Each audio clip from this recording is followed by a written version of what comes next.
వృశ్చిక రాశి వారి గురించి ఇంతవరకు ఎవరు కూడా చెప్పని 9 రకాలైనటువంటి పచ్చి నిజాలను వృశ్చిక రాశి వారి గురించి వీడియోలో చెప్పడం అనేది జరుగుతుందండి. కాబట్టి వృశ్చిక రాశి వాళ్ళు పూర్తిగా ఎక్కడ కూడా స్కిప్ చేయకుండా చివరి వరకు వింటేనే మీ గురించినటువంటి ఆ 9 నిజాలు ఏంటనేది మీకు పూర్తిగా అర్థమవుతుంది. అలాగే వీడియోకి లైక్ ఇచ్చి సపోర్ట్ చేయండి. నిజంగా అదృష్టం ఉంటేనే ఈ వీడియో మీకు కంటపడుతుంది. అంతకన్నా అదృష్టం ఉంటేనే ఈ వీడియోని మీరు పూర్తిగా వినగలుగుతారు. అందరిలోకెల్లా మేము నెంబర్ 1 పొజిషన్‌లో ఉండాలి. మేము ముందు స్థాయిలో ఉండాలి అని చెప్పేసి, అలాగే వీరి ఆలోచన విధానాల్లో కూడా, వీరి జీవితంలో కూడా అందరిలోకెల్లా కూడా మొట్టమొదటి స్థాయిలో ఉండాలని చెప్పి కోరుకునేటటువంటి వ్యక్తులనమాట. అయితే వీరు వ్యక్తిగతంగా చాలా మంచివారు. ఈ వృశ్చిక రాశి వ్యక్తులు కూడా చాలా చురుకైనటువంటి వారు. ఏదైనా సరే ఒకసారి చూడగానే గ్రహించగలుగుతారనమాట. కొత్త కొత్త విషయాలు కనిపెడుతూ ఉంటారనమాట. ఇక వీరిలో మొట్టమొదటి విషయం వచ్చేటప్పటికి ఆలోచన విధానం ఎలా ఉంటుందంటే, కొత్త విషయాలు కనిపెట్టడం అంటే ఏదైనా నలుగురిలో డిఫరెంట్‌గా అంటే శాస్త్ర విద్య, అలాగే సాంకేతిక విద్య ఏదైనా పరికరాలు కనిపెడుతూ ఉంటారనమాట. అలాగే ఏదన్నా ఎక్కువగా కనిపెట్టేటటువంటి విషయాల్లో ఎక్కువగా యాక్టివ్‌గా ఉంటారనమాట. అలాగే వీరిలో ఎక్కువ పర్సెంట్ మంది కూడా మనకి వాహనాలు డ్రైవింగ్ చేయడం, అలాగే సొంతంగా బిజినెస్‌లు చేసుకోవడం, ఇలా ఏంటంటే ఏదన్నా కొత్తవిగా కనిపెట్టేటటువంటి ఇంట్రెస్ట్ అనేవి వీరిలో ఎక్కువగా ఉంటాయన్నమాట. అంటే వీరి దగ్గర తెలివితేటలు ఉంటాయన్నమాట. ఏదైనా సరే ఎదుటి వారికి సాధ్యం కాదు. అసలు వామ్మో! మా వల్ల కాదు అన్నటువంటి పనిని వీరు ఎంత తేలికగా చేసి చూపిస్తారంటే, ఆ పనిని అసలు ఎంత ఈజీ అన్నట్లుగా చేసేస్తారనమాట. అంత టాలెంట్ అనేది వృశ్చిక రాశి వారిలో ఉంటుంది. ఇది వీరిలో మొట్టమొదటిగా మనం చెప్పవలసినటువంటి లక్షణం అనమాట. అంటే వీరిలో ఉన్నటువంటి టాలెంట్, తెలివి, చురుకు అసలు ఇదంతా కూడా వేరండి. నిజంగా 12 రాశుల్లోకెల్లా కూడా తెలివితనం, చురుకుతనం అనేది ఎవరికీ కూడా ఉండవని చెప్పుకోవచ్చు. అంత టాలెంటెడ్ పర్సన్స్ ఈ వృశ్చిక రాశి వాళ్ళు. ఇక నెంబర్ 2 వచ్చేటప్పటికి వీరు తొందరగా ప్రేమకు లొంగిపోతారు. ఇది వీరిలో ఉన్నటువంటి ఒక చిన్న మైనస్ పాయింట్ అని చెప్పుకోవచ్చనమాట. అంటే ఎవరైనా సరే కొంచెం ప్రేమగా పలకరించినా, కొంచెం చేసినా అంటే వారి వల్ల కొంచెం జీవితంలో వీరికి ఏదైనా నష్టాలు ఉన్నాయి. నష్టాలు పడ్డా మళ్ళీ కాస్త ఏముందిలే అని చెప్పేసి కాస్త ఆప్యాయతగా, అనురాగంగా పలకరిస్తే ఏంటంటే వెంటనే పొంగిపోతారనమాట. అంటే గతంలో వారు చేసినటువంటి ఆ పాపాన్ని కూడా క్షమించగలిగేటటువంటి పెద్ద మనసు వీరిలో ఉంటుంది. అయితే క్షమించగలిగినటువంటి వాళ్ళని క్షమించవచ్చు, కానీ ప్రతి ఒక్కరిని కూడా అదే దృష్టితో చూసుకుంటూ మనం వెళ్ళినట్లయితే చాలా ఇబ్బందులు పడాల్సినటువంటి పరిస్థితి అనేది వస్తుందండి. కాబట్టి ఎందుకంటే మీ మనస్తత్వం మంచిది కాబట్టి, అంటే చిన్న పిల్లల్లాగా వెంటనే కరిగిపోతారనమాట. కొవ్వొత్తులాగా కరిగిపోయే మనస్తత్వం మీలో బాగా ఉంటుంది. కాబట్టి ఏదైనా సరే అప్పటికప్పుడు మనసులో పెట్టుకోకుండా, ఏదైనా ఉంటే అప్పటికప్పుడు మొహాన అనేసేసి మళ్ళీ మామూలుగా ఉండటానికి ప్రయత్నం చేస్తూ ఉంటారనమాట. కాకపోతే చాలా వరకు కూడా జనం ఎలా ఉన్నారు అంటే, అవసరానికి వాడుకొని అదే అంటారు కదా, అన్నం ఉన్నంతసేపు విస్తర నిండా అన్ని రకాలు వడ్డించి ఉన్నంతసేపు విస్తరాకు, అలాగే అన్నీ తిని అయిపోయిన తర్వాత ఏంటంటే అది ఎంగిలాకు అనమాట. జనాల మైండ్ సెట్ అనేది దాదాపుగా 90% ఇలాగే ఉంటుందండి. ఎవరైనా కొంతమంది 10% మంచివారు ఉంటే ఉండొచ్చు. కానీ ప్రతి ఒక్కరిని కూడా మనం అలా అంచనా వేయలేం అనమాట. ఎందుకంటే జీవితంలో కష్టాలు, నష్టాలు అనేవి ప్రతి ఒక్క మనిషికి ఉంటాయి. కాబట్టి ఎవరైనా సరే, ఏ మనిషినైనా సరే అంటే సాయం చేయగలిగే మనస్తత్వం ఉన్నప్పుడు ఏంటంటే, ఎవరి కష్టం వారికి ఉంటుందిలే అని అర్థం చేసుకోగలిగినప్పుడు ఎవరు కూడా ఎవరిని ఇబ్బంది పెట్టాలని ప్రయత్నం చేయలేరనమాట. అలా కాకుండా మేము బ్రతకాలి, మేమే ఎదగాలి, మేమే గొప్పగా ఉండాలి, మేము తప్ప అందరూ కూడా ఇదైపోవాలి అని చెప్పి కోరుకుంటూ ఉంటారండి. చూడండి, అలాంటి వారే సమాజంలో ఎక్కువ స్థాయిలో ఉంటున్నారు. కాబట్టి మీరేంటంటే కాస్త జనంతో జాగ్రత్తగా ఉండండి. అలా ఉండడం వల్ల మీ భవిష్యత్తుకు నష్టాల నుంచి, కష్టాల నుంచి తప్పించుకునేటటువంటి అవకాశం అనేది ఉంటుందన్నమాట. కాబట్టి ఇది వీరిలో ఉన్నటువంటి రెండవ లక్షణంగా చెప్పుకోవచ్చనమాట. ఇక మూడవ పాయింట్ వచ్చేటప్పటికి ఏంటంటే, వీరికి కోపం అనేది చాలా తొందరగా వస్తుందండి. ముక్కు మీద కోపం ఈ వృశ్చిక రాశి వారికి ఎక్కువగా ఉంటుంది. ఎక్కువగా అంటే వీరిలో మనం చిన్నప్పటి నుంచి కూడా గమనించినట్లయితే, చిన్న పిల్లలు కావచ్చు, లేదా పెద్దవాళ్ళు అవ్వచ్చు, లేదా ఒక వయసు వచ్చి వృద్ధాప్యంలో ఉన్నవారైనా సరే, వీరికి ఏంటంటే ముందు కోపం అనేది మాత్రం రెడీగా ఉంటుందన్నమాట. కోపం ఉండడంలో తప్పు లేదండి. ప్రతి మనిషికి కూడా కోపం అనేది ఉంటుంది. అయితే కోపం చూపించేటటువంటి సందర్భాలను బట్టి దాన్ని మనం వాడుకోగలిగినప్పుడు దానికి విలువ అనేది ఉంటుందన్నమాట. అలాగే కొంచెం రెచ్చిపోయేటటువంటి మనస్తత్వం కూడా వీరిలో ఉంటుందన్నమాట. అంటే ఏదైనా సరే కొంతమంది ఏంటంటే పని గట్టుకొని మరీ రెచ్చగొడుతూ ఉంటారు. మాట అంటే పిచ్చి వాళ్ళకులాగా అరుస్తూ వారు ఒక రకమైనటువంటి ఆనందాన్ని పొందుతూ ఉంటారనమాట. ప్రతి ఒక్క మాటకి సమాధానం చెప్పుకుంటూ పోతే వారికి మనం తెలియకుండా విలువ ఇచ్చినట్లు అవుతుందన్నమాట. కాబట్టి జీవితంలో అంటే మనం ఎంతమందిలో ఎన్నో రకాలు ఇప్పుడు మన చుట్టూ మన బంధువుల్లోనే అవ్వచ్చు, లేదా మన స్నేహితులు అవ్వచ్చు, కొంతమంది మన ఇళ్లలో వ్యక్తులే అవ్వచ్చు.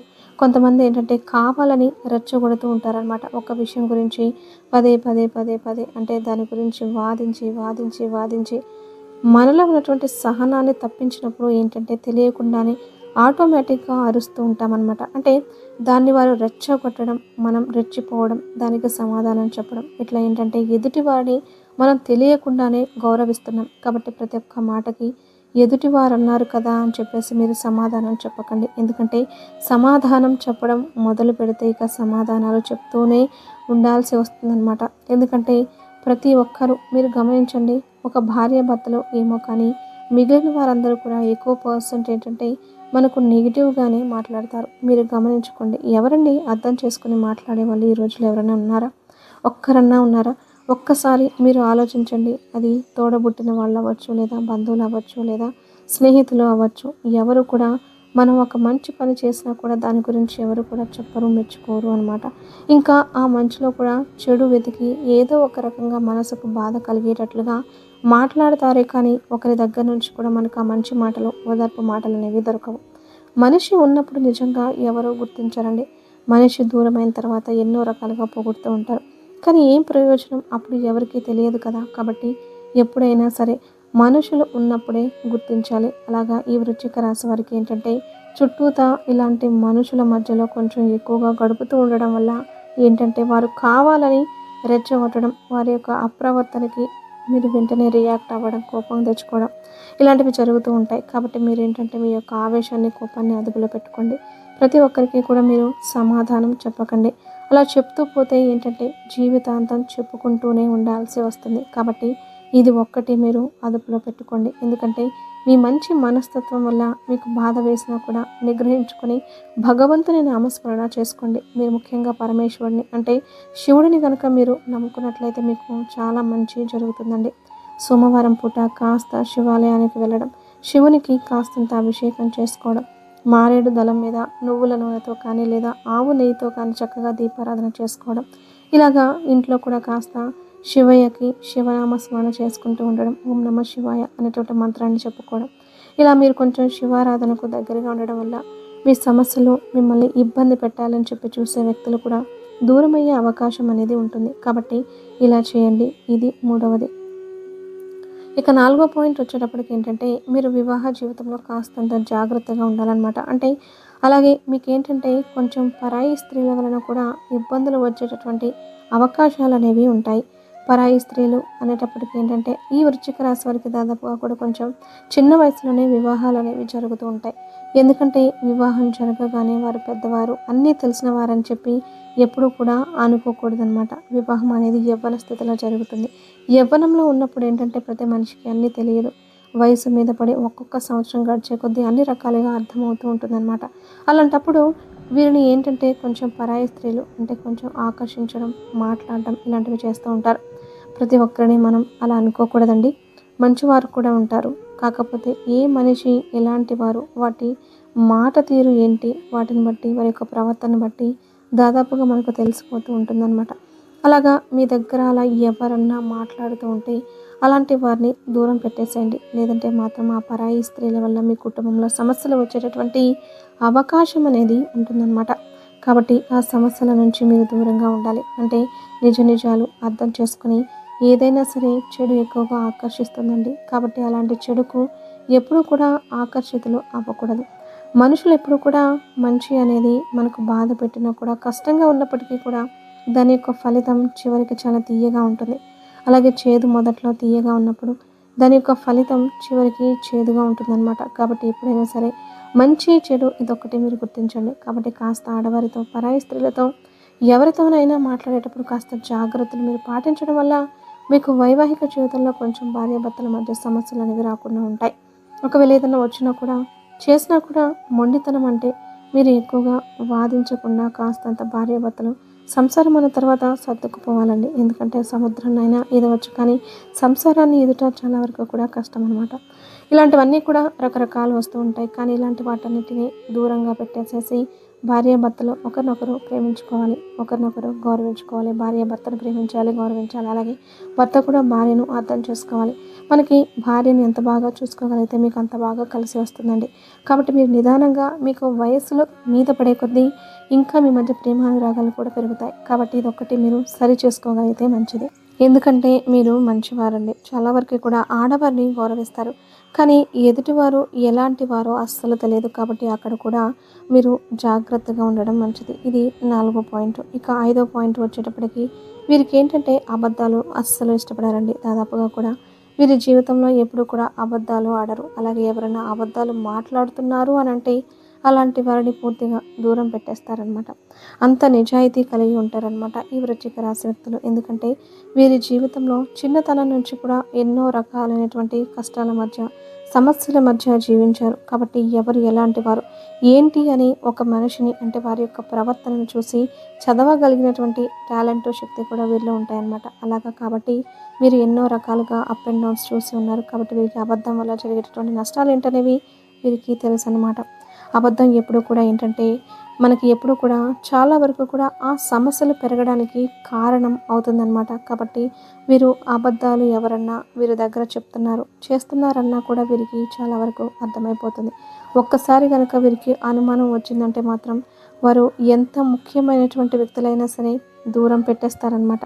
కాబట్టి ఎప్పుడైనా సరే నిజం అనేది నిప్పు లాంటిది. నిజాన్ని దాయడం అంటే అబద్ధం. కొన్నాళ్ళు అబద్ధంతో మనం కొన్నాళ్ళు వారిని ఇది చేయగలిగినప్పటికీ కూడా ఆ పనిని పూర్తి చేయగలిగినప్పటికీ కూడా నిజం అనేది ఎప్పుడైనా నిప్పుల బయటకు వచ్చేస్తుందన్నమాట. కాబట్టి అలాంటి నిజాన్ని దాచిపెట్టడం చాలా వరకు కూడా ఎన్నాళ్ళలో దాచలేరు. ఎప్పుడైనా సరే నిజం అనేది బయటపడుతుందన్నమాట. కాబట్టి ఎప్పుడు కూడా ఈ వృశ్చిక రాశి వారి దగ్గర ఎవరైనా సరే అబద్ధాలు చెప్పాలని, అబద్ధాలు మాట్లాడాలని కానీ, వీరి చేత ఏదైనా అబద్ధాలు పలికించాలని కానీ ఎవరు చూసినా కూడా వృధా ప్రయాస అనమాట. అంత కరెక్ట్గా ఈ వృశ్చిక రాశి వారు ఉంటారు. ఇది 5 పాయింట్.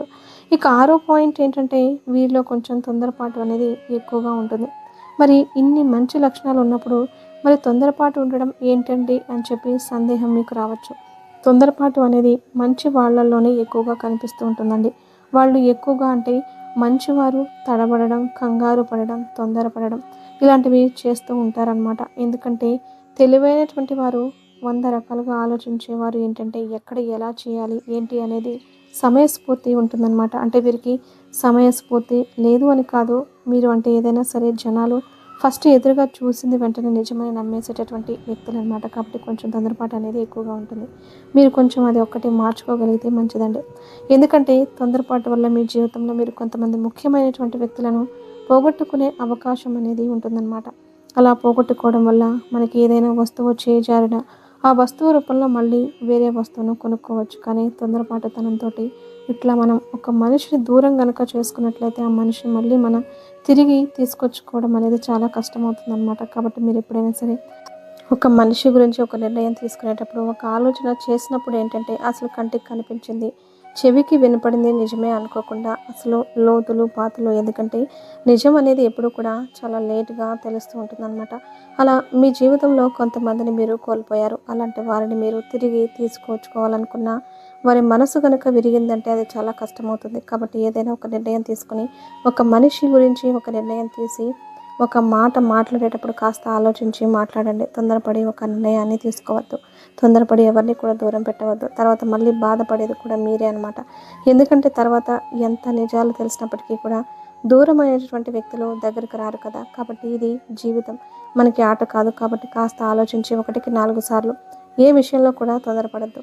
పరిస్థితులు ఒక్కసారి కళ్ళకు కనిపించి అలాగే ఉంటాయి, చెవులకు వినిపించేవి కూడా అలాగే ఉంటాయి. కానీ నిజం అనేది వేరుగా ఉంటుందన్నమాట. మన కళ్ళే మనల్ని, మన చెవులే ఒక్కొక్కసారి మోసం చేస్తూ ఉంటాయి. కాబట్టి జాగ్రత్త పడండి. ఇది 6వ పాయింట్ అనమాట. ఇక 7వ పాయింట్ వచ్చేటప్పటికి ఏంటి అని అంటే మీరు రాశిపరంగా కాస్తంత గురుబలాన్ని పెంచుకోగలిగితే చాలా మంచిదండి. అంటే మీ జాతకంలో గురుబలం అనేది కనుక కొంచెం పెంచుకోగలిగితే మీకు సమస్యలు అనేవి తగ్గే అవకాశం అనేది ఉంటుంది. ఎవరి జాతకంలోనైనా సరే మీకే కాదండి, ఎవరికైనా సరే గురుబలం అనేది బాగా ఉన్నప్పుడు వారికి సమస్యల సంఖ్య అనేది తగ్గుతూ ఉంటుందన్నమాట. దానికోసం మీరు ఏంటంటే కాస్త గురువారం రోజున నుదుటిన కొంచెం పసుపులో కొంచెం నీటిని కలిపేసేసి నుదుటిన పసుపు అట్లా కొంచెం పెట్టుకోవడం, నుదుటిన కాస్త పాలలో పసుపును వేసుకొని తాగడం. అరటిపళ్ళు పసుపు రంగులో ఉంటాయి కాబట్టి ఎవరికైనా గుడి దగ్గర భక్తులకు పంచడం, లేదా మామిడికాయలైనా పంచవచ్చు పసుపు రంగు పుష్పాలతోటి. గురువారం రోజున సాయిబాబాకైనా లేదా మీ ఇష్ట దైవానికైనా చక్కగా పూజ చేసుకోవచ్చు, శివారాధన చేసుకోవచ్చు. ఇలాంటివి చేయడం వల్ల మీ జాతకపరంగా మీకు గురుబలం అనేది బాగా పెరుగుతుందన్నమాట. గురుబలం పెరగడం వల్ల మీకు సమస్యల సంఖ్య చాలా వరకు కూడా తగ్గే అవకాశం అనేది ఉంటుంది. కాబట్టి ఇలాంటి చిన్న చిన్న పరిహారాలు అనేవి ఆచరించండి. గురువారం రోజున ఇలాంటి పరిహారాలు చేయడంలో గురుబలం అనేది అద్భుతంగా పెరుగుతుంది మీకు. అలాగే మీరెప్పుడు కూడా ఎరుపు రంగు రోమాలు ఉంటుంది కదా, అంటే కర్చీఫ్ ఉంటుంది కదండీ! ఆ ఎరుపు రంగు కర్చీఫ్‌ని ఎక్కువగా వాడుతూ ఉండండి. అది మీకు బాగా కలిసి వస్తుందనమాట. అలాగే మీకేంటంటే ఎక్కువగా కలిసి వచ్చేటటువంటి రోజులు వచ్చేటప్పటికి మంగళవారం మీకు బాగా కలిసి వస్తుంది. గురువారం కూడా బాగా కలిసి వస్తుంది. అలాగే ఆదివారం కూడా బాగా కలిసి వచ్చేటటువంటి రోజులు. ఈ 3 రోజుల్లో మీరు ఏదైనా పనులు అనేవి మొదలు పెట్టుకోవచ్చు అనమాట. మీలో అదృష్ట సంఖ్య వచ్చేటప్పటికి ఎక్కువగా 1, 9 అదృష్ట సంఖ్యలుగా బాగా కలిసి వస్తాయి. 8వ పాయింట్ ఏంటంటే ఈ వృశ్చిక రాశి వారికి ప్రేమ వివాహాలు అనేవి పెద్దగా కలిసి రావండి. కాబట్టి మీరు ప్రేమించిన వారిని ఏంటంటే మీరు చాలా వరకు కూడా సిన్సియర్గా ఉంటారు, వదులుకోలేరు వారిని. కాబట్టి మీరు ప్రేమించినప్పుడు ఎప్పుడైనా సరే మీరేంటంటే వివాహం చేసుకోవాలి అనుకున్నప్పుడు పెద్దవాళ్ళను కూడా సంప్రదించి వారి కుటుంబం గురించి అంతా తెలుసుకొని మీరు ప్రేమ వివాహాలు చేసుకోవడం వల్ల మీకు బాగా కలిసి వస్తుంది. ఎందుకంటే ప్రేమ వివాహాలు మీకు పెద్దగా కలిసి రావు అని చెప్పేసి మనకి ఇక్కడ క్లియర్గా అర్థమవుతుంది. కాబట్టి తొందరపడద్దు ఏదైనా సరే. ఎందుకంటే నిండు నూరేళ్ళు కలిసి బతకాల్సినటువంటి వ్యక్తులు కాబట్టి మనకు తొందరలో ఒకటి నిజం అబద్ధం కూడా ఆకర్షణగా ఉంటుందన్నమాట. కాబట్టి మీరు 1కి 4 సార్లు ఆలోచించుకొని మీ పెద్దలతో సంప్రదించి మీరు ప్రేమ వివాహాలు చేసుకోవడం వల్ల మీకు సమస్యల సంఖ్య అనేది చాలా వరకు కూడా తగ్గే అవకాశం అనేది ఉంటుంది. కాబట్టి జాగ్రత్త అనేది తీసుకోండి. ఇక 9వ పాయింట్ వచ్చేటప్పటికి ఏంటంటే నమ్మిన వారి వల్ల మీరు మోసపోతూ ఉంటారండి. కాబట్టి కాస్త జాగ్రత్తగా ఉండండి. బంధువులతో అవ్వచ్చు లేదా స్నేహితులతో అవ్వచ్చు, ఇట్లా తెలిసిన వాళ్ళతో కూడా ఏ విషయాన్ని కూడా లోతులు పాతులు చెప్పుకోవడం ఇలాంటివి చేసుకోవద్దు. డబ్బు పరంగా కూడా జాగ్రత్తగా ఉండండి. ఎవరికన్నా షూరిటీగా ఉండడం కానీ ఇలాంటివి చేయవద్దు. అవి మీ నెత్తి మీద పడే అవకాశం అనేది ఉంటుంది. ఆల్రెడీ మీరు మీకు తెలిసిన వ్యక్తుల వల్ల అది స్నేహితుల రూపంలో కానివ్వండి, బంధువుల రూపంలో కానివ్వండి మోసపోయి కూడా ఉన్నారనమాట. కాబట్టి డబ్బు విషయంలో అవ్వచ్చు లేదా పర్సనల్ వ్యక్తిగత విషయాలు అవ్వచ్చు, ఏవి కూడా ఎవరికి ఏది చెప్పొద్దు. ఇంట్లో ఏదైనా ఉంటే ఇంట్లో కుటుంబంలో వాళ్ళకు చెప్పుకోండి. భార్యకి భర్తకి ఇట్లా మీరు చెప్పుకోండి, లేదా తల్లిదండ్రులకు చెప్పుకోండి. అంతేకాని దైవానికి చెప్పుకోండి. అంతేకాని బయట వాళ్ళు ఎంత మంచిగా ఉన్నప్పటికీ కూడా వారితో అన్ని విషయాలు చెప్పుకోవద్దు. చెప్తే మాత్రం చాలా ఇబ్బందులు పడతారు. అలాగే మీరు డబ్బు పరంగా కూడా ఆర్థిక సమస్యలు మీకు గతంతో పోల్చుకుంటే పర్వాలేదండి. మీరు నిలదొక్కుంటారు కూడా. అప్పులు ఏదైనా ఉన్నా కూడా తీరిపోతాయి. ఆర్థికంగా మీకు కలిసి వచ్చే సమయం. వృశ్చిక రాశి వారిది అదృష్ట రాశి అండి. కాబట్టి మీరు జీవితంలో ఊహించని స్థాయికి ఎదుగుతారనమాట.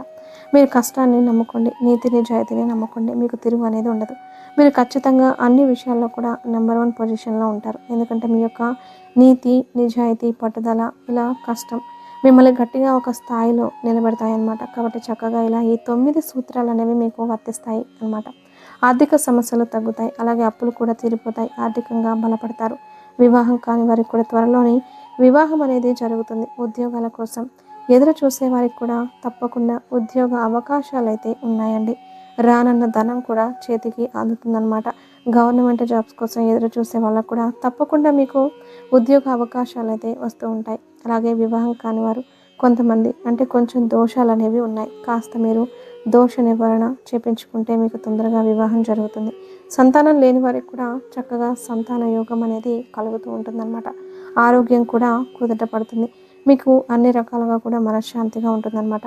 ఈ 9 సూత్రాలు తప్పకుండా మీరు పాటించండి. ఈ 9 చెప్పినట్లుగా ఈ 9 విషయాల్లో జాగ్రత్తలు అనేవి పడండి. కాబట్టి ఒక్కసారి అర్థం కాకపోతే మళ్ళీ ఇంకొకసారి వినేటటువంటి ప్రయత్నం అయితే చేయండి. అలా చేయడం వల్ల ఈ వీడియో అనేది మీకు 100కి 100% ఉపయోగపడుతుంది.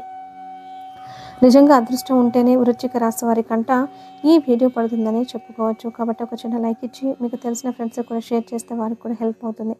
వృశ్చిక రాశి వారు ఎవరైనా ఉంటే అలాగే మొట్టమొదటిసారిగా మన ఛానల్ని చూస్తుంటే సబ్స్క్రైబ్ చేసుకొని పక్కనే ఉన్నటువంటి బెల్ ఐకాన్ని క్లిక్ చేసి అలాగే 9 పాయింట్స్లో మీకు దగ్గరగా ఏ పాయింట్ ఉంది ఏంటి అనేది కూడా ఖచ్చితంగా కామెంట్ సెక్షన్లో తెలపండి. కాబట్టి ఒక లైక్ ఇచ్చి సపోర్ట్ చేస్తారని మనస్ఫూర్తిగా కోరుకుంటూ మరొక మంచి విశేషంతో మళ్ళీ కలుద్దామండి. సర్వేజన సుఖినో భవంతు.